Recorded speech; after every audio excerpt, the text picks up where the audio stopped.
What's up mga ludi? Ngayong araw ay magluluto tayo ngayon ng ginataang isda. So naggisa lang muna ako ng bawang, sibuyas, luya. At konting mekos-mekos lang natin yan mga ludi. Pagkatapos ay isasangkot sa natin yung isda at pakakatasin natin para mawala yung kanyang lansa. Pinagpatuloy ko ng aking pagmekos-mekos hanggang sa mamula o mag-golden brown yung ating bawang at luya. At pagkatapos ay hinulog ko na yung ating isda na kung tawagin nila ay blue marlin.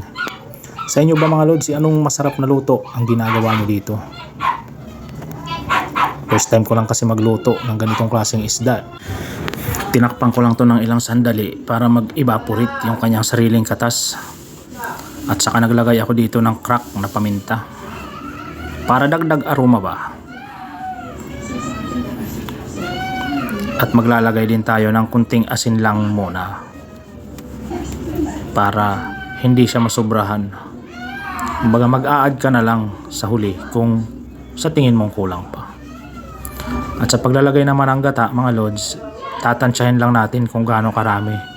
Dahil sa pagluluto ng ginataang isda hindi masarap pag masabaw. At maglagay din tayo ng kunting suka para may kunting sipa.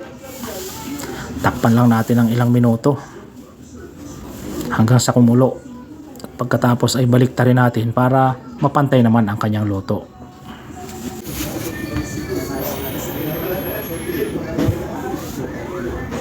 Pagkatapos natin baliktarin mga lods, tatakpan lang natin siya para mag-evaporate yung kanyang unang sabaw. Pag medyo tuyo na, ilalagay natin yung ating sangkap gulay na sigarilyas. Tatakpan natin ng konti hanggang sa maluto yung gulay at pagkatapos ay isusunod natin yung siling berde. Yun. Maya maya lang ng konti ilalagay na natin yung purong gata dyan. Pero hindi pa yan. Patutuyuin pa natin ng konti. Yan. Takpan lang muna natin. Ayun. Dahil medyo tuyo na, ilalagay na natin yung purong gata. Sa paglalagay ng purong gata mga lods, kailangan dyan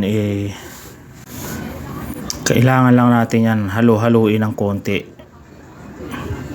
para hindi mamuo yung kanyang gata. Kasi pag namuo yung gata mga lodi, ililinaw yung kanyang sabaw. Kumbaga mawawala yung kanyang langis. Magiging ano siya, bula. Hintayin lang natin siya na kumulo. At pag kumulo na yan, medyo naluto na yung gata, pwede na natin siyang tikman para madagdagan natin ng kung kulang ng alat. Gaya nga yan. Bali mag-a-add ako dito ng kunting patis dahil nakukulangan pa ako sa kanyang alat. Yan. Pagkatapos ay hihintayin natin siya na mag-evaporate ulit. At hahayaan lang natin siya na mag-evaporate hanggang sa maglangis yung kanyang gata. Dahil dun lumalabas yung lasa o sarap ng gata. Pero depende pa rin yan sa inyo mga lodi kung ano yung nakasanayan nyo.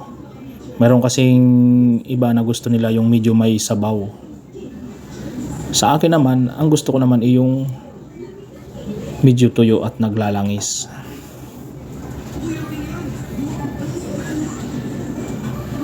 Pagpatuloy lang natin ang pagluluto natin ng mga ilang minuto pa. At ayan na nga, medyo nakuha na natin yung tamang lapot kaya pwede na to. Tara, kain tayo mga lodi.